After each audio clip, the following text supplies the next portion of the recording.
Good morning.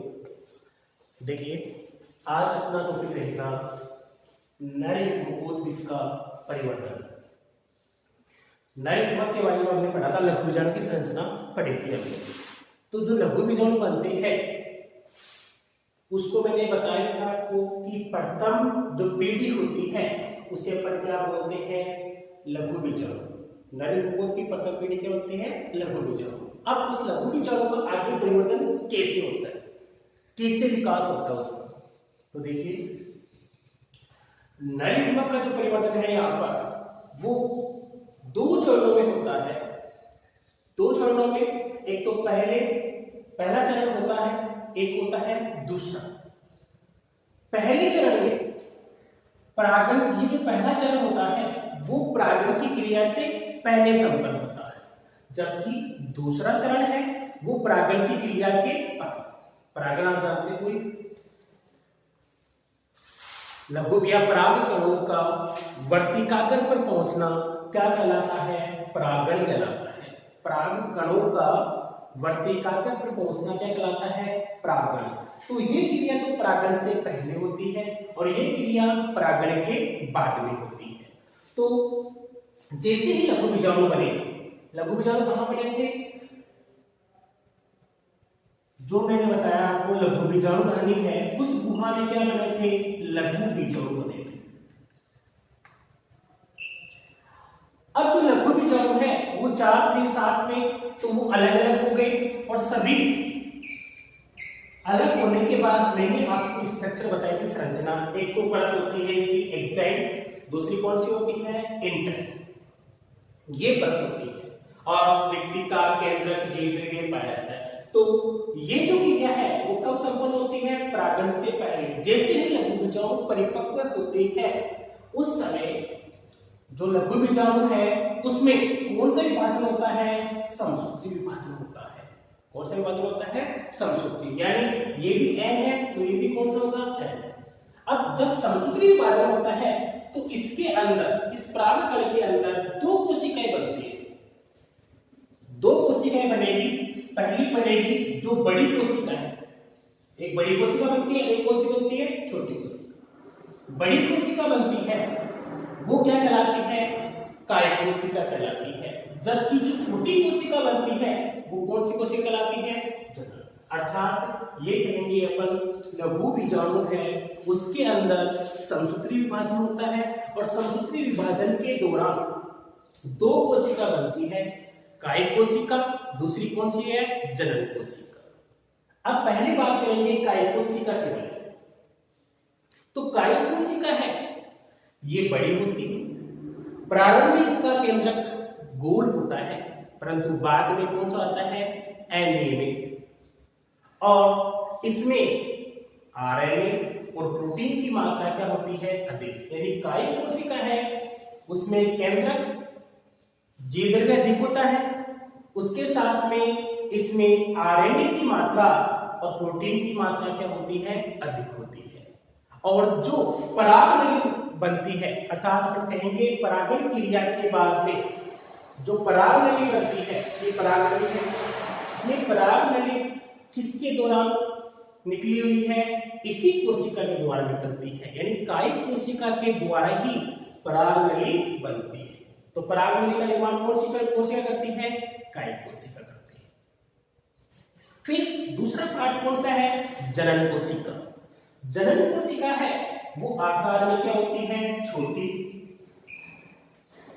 जीवद्रव्य की मात्रा क्या होती है, कम। तो ये आकार बड़ी, जबकि ये आकार में क्या होती है, छोटी।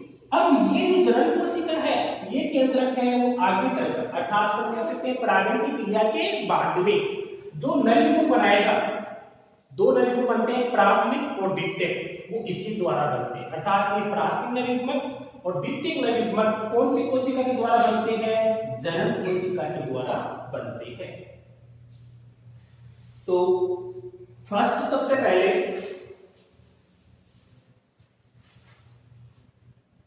पहला चरण कंप्लीट हो गया। इसमें मुख्य बात यह है कि परागण है उसमें समसूत्री विभाजन होता है, दो कोशिकाएं बनती है, बड़ी कोशिका काय कोशिका कहलाती है, छोटी कोशिका जनन कोशिका कहलाती है। बड़ी कोशिका है उसमें आरएनए प्रोटीन अधिक और इसमें क्या होता है, कम होता है, जीवन में छोटी होती है और इस भाग से परागण बढ़ती है जबकि इस भाग से नए अंगों का निर्माण होता है। अब दूसरा चरण, इस चरण में क्या होता है, तो ये क्रिया कब होती है, परागण क्रिया के बाद, अर्थात जब परागकण है, ये परागकण है वो कहां स्थानांतरित होता है, वर्तिकाग्र पर। ये भाग कौन सा है, वर्तिकाग्र। इस वर्तिकाग्र पर परागकणों का क्या होता है, स्थानांतरण हो जाता है।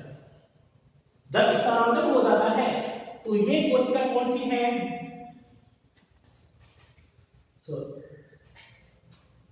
ये कोशिका पहले कौन सी कोशिका थी, काय कोशिका।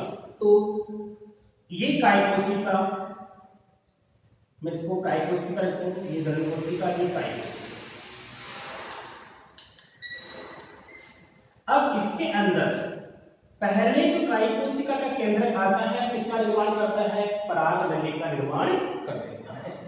तो कोशिका का केंद्र अंदर की तरफ आता है और यहाँ पर पराग नली में ये सबसे आगे चलता है।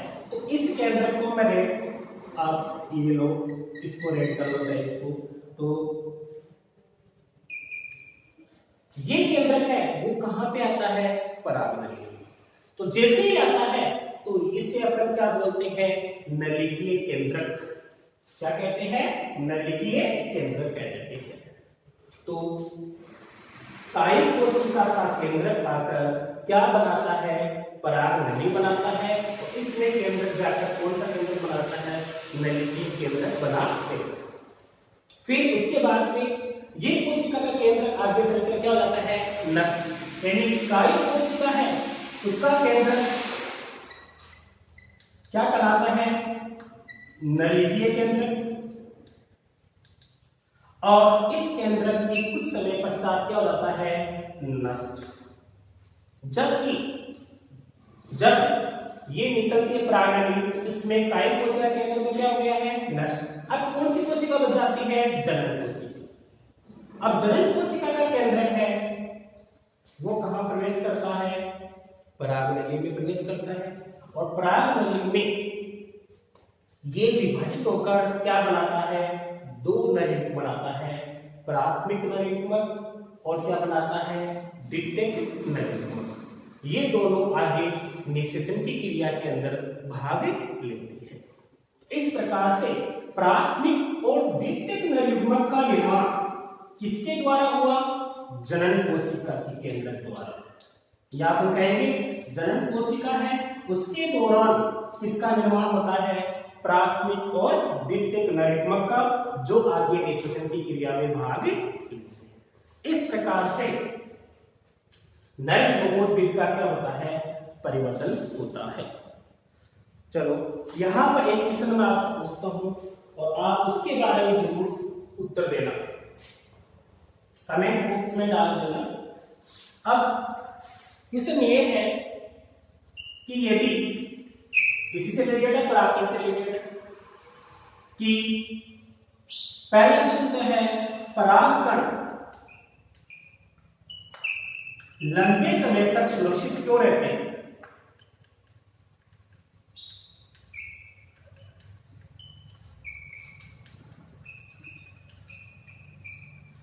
पहला क्वेश्चन है परागकण लंबे समय तक सुरक्षित क्यों रहते हैं। दूसरा क्वेश्चन,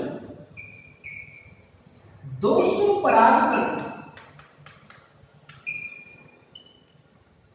या लघु बीजाणु उत्पन्न होने के लिए कितने अर्धसूत्री विभाजन होंगे।